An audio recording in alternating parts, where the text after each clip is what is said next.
Now then, welcome back to Bay 5 on Utopia³ Resurrection Modpack. Bay 5. Haha, it's coming along nicely. Have you seen this stuff? Look at this. Little offices on the sides of my bay and little processing areas. This is all part of the master plan. The long-term goal is to have crafting CPUs up in these joints around here. And because a crafting CPU only takes one channel, no matter how many blocks in the multi-block structure, and if you have a look over here, there's only actually 2 functioning blocks in its multi-block structure. You get crafting CPUs, like there's 2 1K crafting CPUs, and then you get the blank case without the actual memory in it that you can build up the multi-block structure with. And that is then going to link up into there once I've built my first one in Bay 5, and then that will spread out to link to the others. Because there's only 6 bays, there's going to be 7 chambers, 1, 2, 3, 4, 5, 6, 7 chambers, 6 bays and the forecastle. And that means there's only ever 7 channels connected here, because this multi-block structure will only count as 1 channel. So at the moment, I've got this one little blue line, 1 channel running through there. And as that grows up to touch this, this will then link out to all the other bays, so I don't have to do more than 1 line, more than 1 cable going up into there. And that comes directly from the controller. Oh yes, I've been busy. I've been getting on with a load of stuff around here. I've got 3 bays successfully P2P'd. P2P'd. I'm recording this ahead of schedule, so the things I'm about to show you may have changed in other people's videos that you've seen recently. Let me go down this end over here, past Akko's stuff, past Lewis's stuff, and show you all the way down here, Bay 1, the processing site. Hopefully this is going to get sorted out fairly soon, because we need to start processing all these ores and things that we keep getting in. This is how I've set it up, okay? I've got a normal ME cable, 8-channel cable down behind there. And the idea is that there are 6 plus the forecastle, making 7 channels. And a P2P tunnel is the only thing using a channel. But back over there, I've got it set so that this P2P tunnel is linked to Bay 1 P2P tunnel over there, which means that it transfers 32 channels of information over here. Right? So I've got a big dense cable, 32 channels, and I did it in white so that this bay would be white. It needs its own power supply because this network is a separate network essentially, and the P2P tunnel just brings the information from one network to the other in the long distance. Right?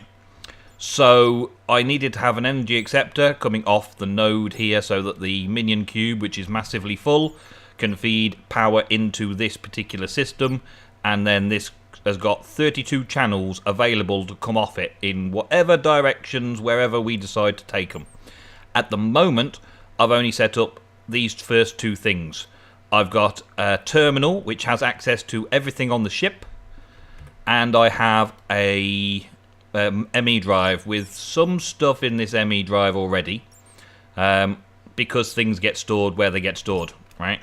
So anything that gets dumped into this terminal will try and get to this first, and I've done that by prioritizing 10,000 this particular terminal here, this disk drive, in the hopes that majority of things that get entered into this area will go into this disk drive first. I think I'm going to move disk drives altogether at some point. Yeah, you die. But for right now, we got bats everywhere.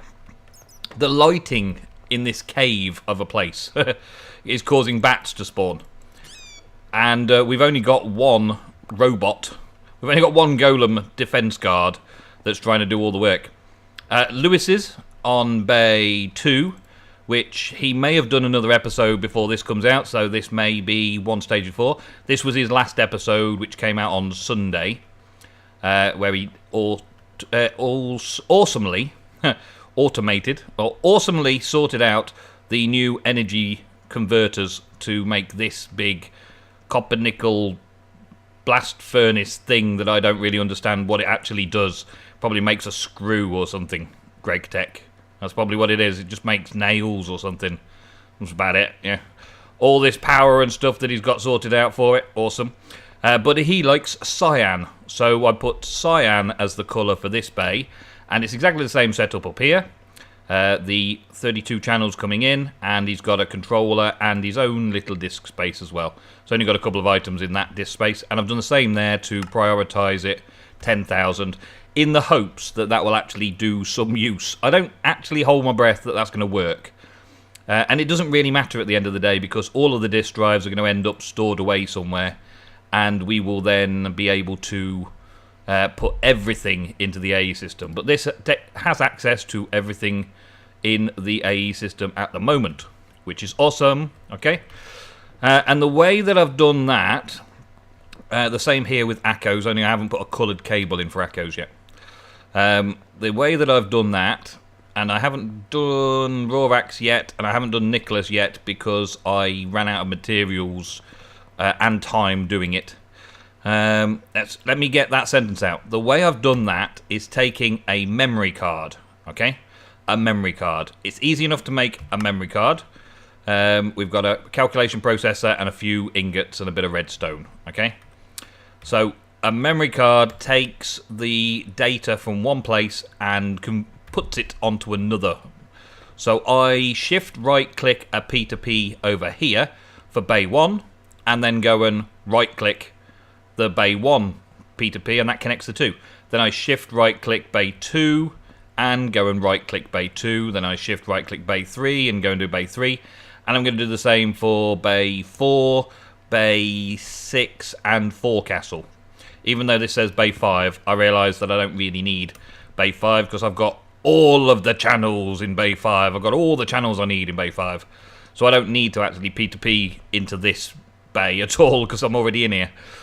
But there's plenty of space here. This is a way of connecting it through the system by connecting it to itself almost. So long as it's close enough, it's connecting to itself and that's working. The controller doesn't need to be a standard multi-block structure shape and size. You can have it going off all over the place, which is something I kind of learned from ME4, where we can build the multi-block structure how we want. So I've got this pattern that I've shown you that's going to be there so that I can have these 3 bays are on this side connection, and I'm going to do another 3 on this side, which will be on that side of the ship's connection, giving bay 1, 32, and 32, 64 channels available, coming in at 32 from each side of the bay itself. And I'll do the same on this side. As I get the materials processed to make more controllers and more P2P and all that kind of stuff, and run more cables. It's cost a fortune in running cables. It's a good job that Nicholas made a magenta wool farm back in Nemgo village a long time ago, when we were first using magenta wool in order to make our ender chests. I've got ender chest here, no, ender chest in here. Open up, thank you. The ender chest, because the ender chests are magenta, green, something for Nemgo village, I was using magenta as the wool colour, meaning that it would be magenta, magenta, magenta, and then I'd only have to change green, using cactus green, nice and easy to make, and then whatever colour for the rest. So Minion Nicholas made us a nice little wool farm, which has been going for the last couple of weeks, and I just brought a few stacks of the wool over, and I've been using that rapidly to cover the cables. I prefer to use covered cables, these kind of things. There are the standard cables, which you can get as well, but they use a little bit more frame rate because they have an activity in them, like these glass cables. They have an activity. There's like a little signal, a little flash of something that goes through them when they're active. Whereas if you cover those, you don't get that extra little bit of graphical information your computer needs to process. And also, these covered cables are the recipe component for the other bigger cables, which are covered smart cables. Yeah, so there's no point in having them if you've got the wool. If you haven't got the wool, then you can go for the normal glass cables and it'll work just the same. But at some point, you may as well upgrade. So I started out upgrading thanks to all the wool. Deep breath. This this is now update of what we've done. This is what I want to try and achieve today. I've already got it proven in theory, and concept is there, and everything seems to be working just the way I understand it to work. And I've got to set up 5 of these, and I wanted to run it through with you guys now so that you can see what's going on. I've got everything in my... Well, I did have everything in my inventory until I pressed R and inventory tweaks decided to mess everything up for me. Thank you very much. Oh, God. The little things that we have to deal with in this modded Minecraft environment. Right, so the little golem. I've used one of these new chisel blocks because we've got chisel 2 on the server now, thanks to the little update that we've done. I put a little warning chisel block there.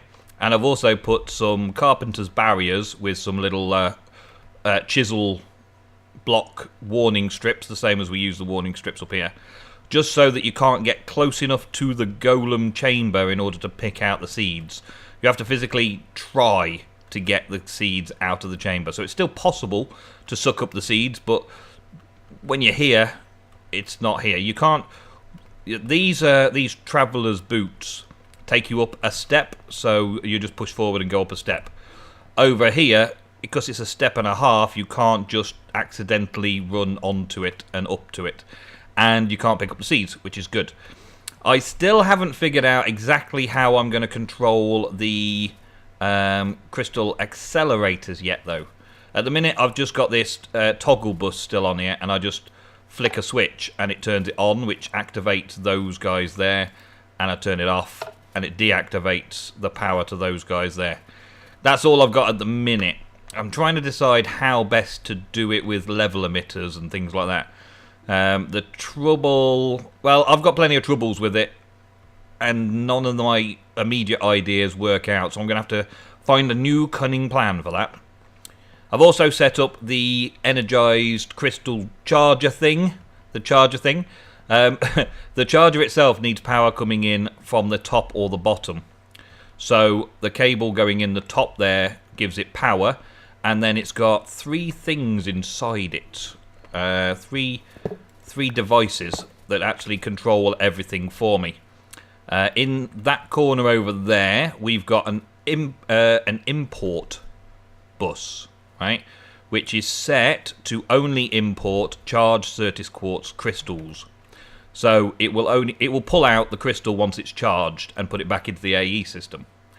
This export bus down here has got the Certis quartz going into it.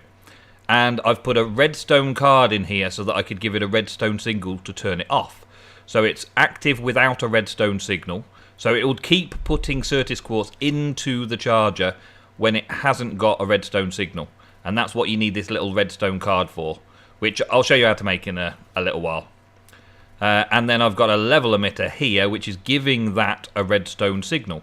So let's have a look at this. This is when my charged Certis quartz crystal is above 10 in stock. So when I've got more than 10 in stock, it will emit a redstone signal. So when I've got more than 10, this guy here will not push more Certis quartz in.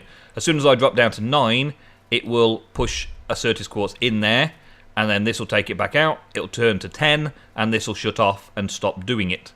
Right? That's how I've got the control mechanism there using level emitters.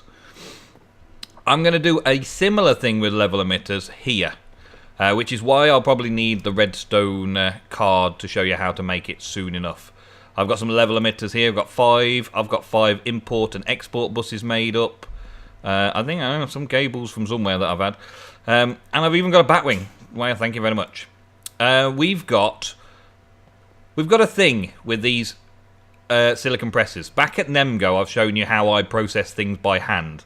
Well, we've got the silicon processor, which takes the silicon plates and turns them into printed silicon.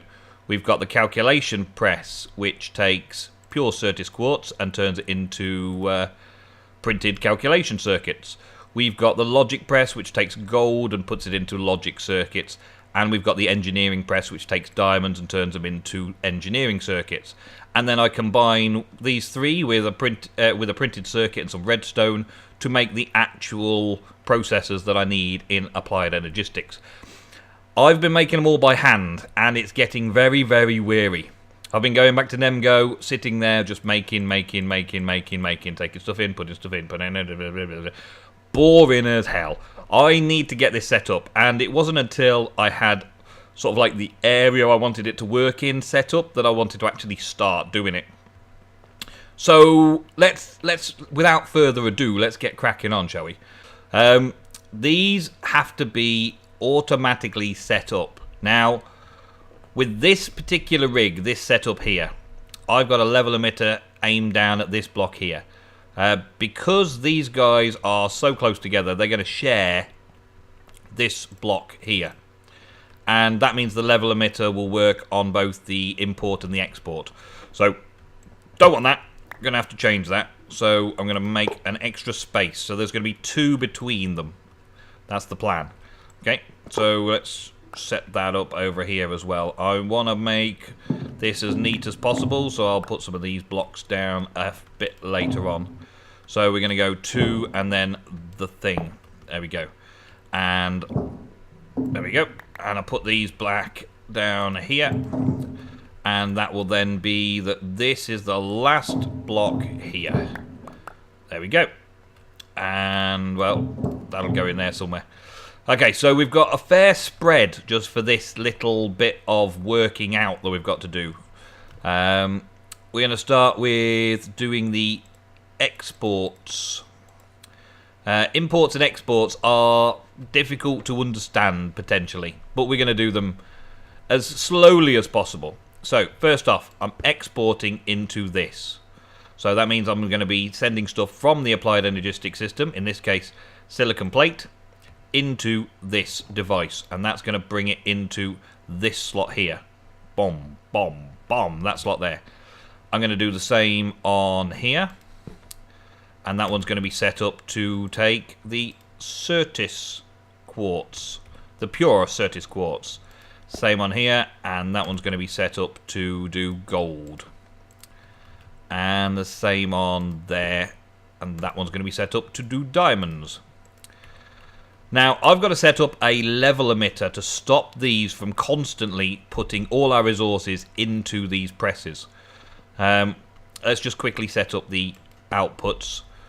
Output there, and output there, and output there.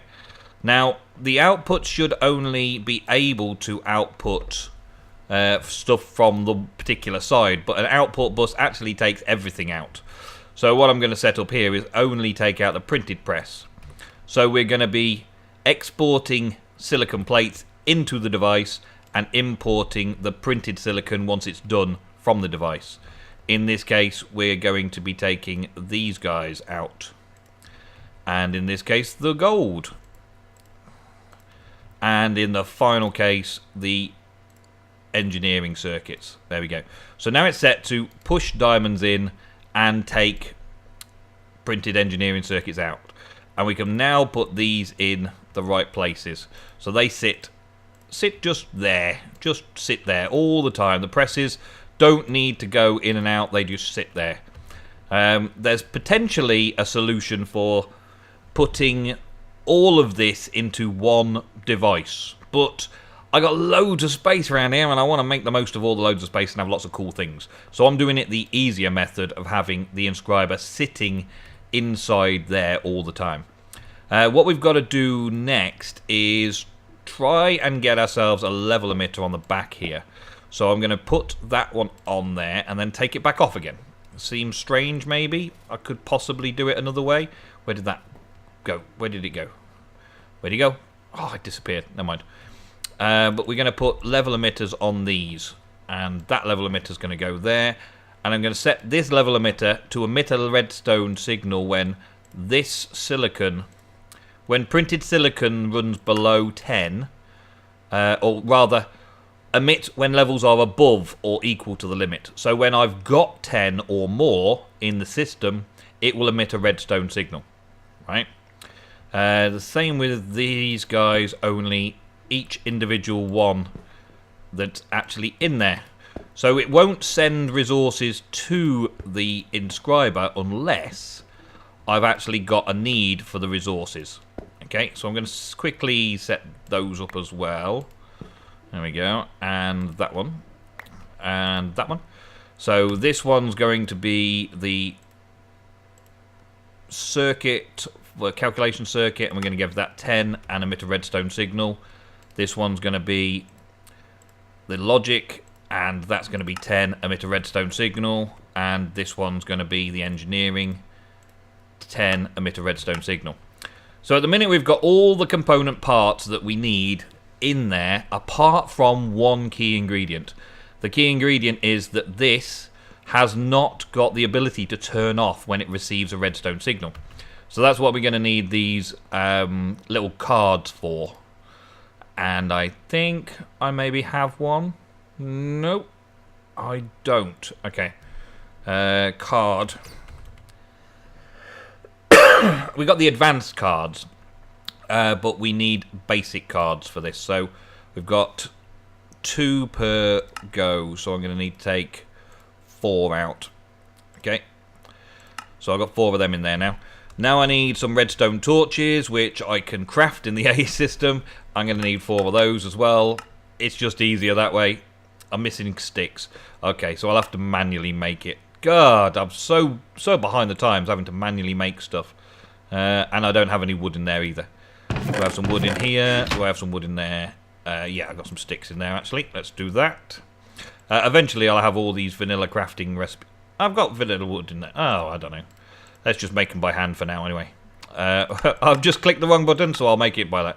Derpy derp. But they should be ready in seconds anyway. Oh, there we go. Just crafted. There we go. Okay, and then we take the cards that we just made. There we go. The basic cards now makes them a redstone card, which you can see a little footnote on these guys, which says MEIO port and ME import export bus. That's what upgrades do in AE. You can upgrade, but it tells you what you can upgrade and what you can't.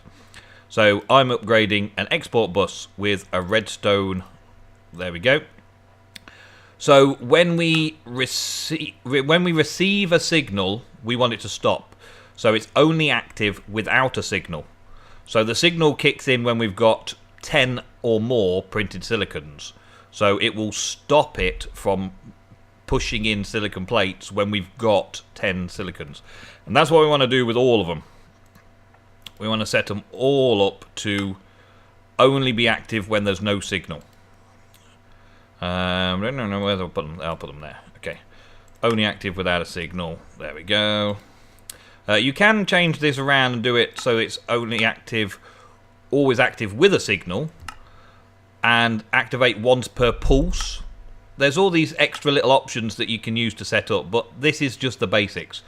I set a level emitter like this, and I can also change this so it'll emit when levels are below. So that's something you can also think of. When below 10, it emits a redstone signal.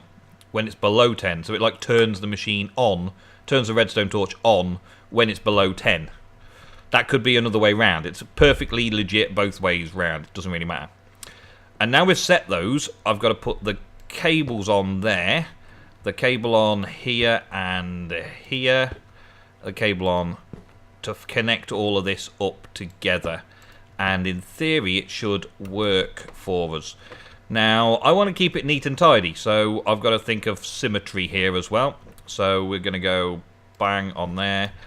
I want it to look neat. I like the look of this, so I'm going to try and do that sort of thing again, I think. So we come up the back on these. And there we go. Okay. And then I'm going to bring it forwards by the looks of it. I could have put my redstone signal on top of it, which is how I did it here. Could have done that, but I decided to change it around this time around. We go there. There. Thank you. And we need to give power to the inscriber itself, so we need to come in on the top there as well. So we do that. And same here. Like so. There we go. Okay, so now they will all receive power and all of the different nodes are all connected. It may be nicer to look at it like that, actually, with a redstone torch shining down onto the port so I can access it easier. But I've done it that way for now. I might switch it around between episodes. And symmetry-wise, I'm going to have the cables coming out the tops. And I've run out of cables. Let's quickly get some more made up. I should probably have some cables crafted or craftable. Cable. 18. We've got plenty. Okay, I also want to take a smart cable. I've also got a smart cable already. That's good. Now, the thing I'm using smart cables for, like over here, is to see how many devices are connected. So that's one device connected, which I believe is the interface, is the only thing connected there. When I switch this on, blink, there is still only one device connected. It's because they only draw power from the system. They don't actually count as a something that gets connected. Yeah, something like that. And I wanted to change this one as well, actually. So it's the one down there. That one. And I want to change that to that so I can see how much is connected there. This should be about 3. And when you're ready, light it up. It's got to readjust the whole system to figure out what's going on.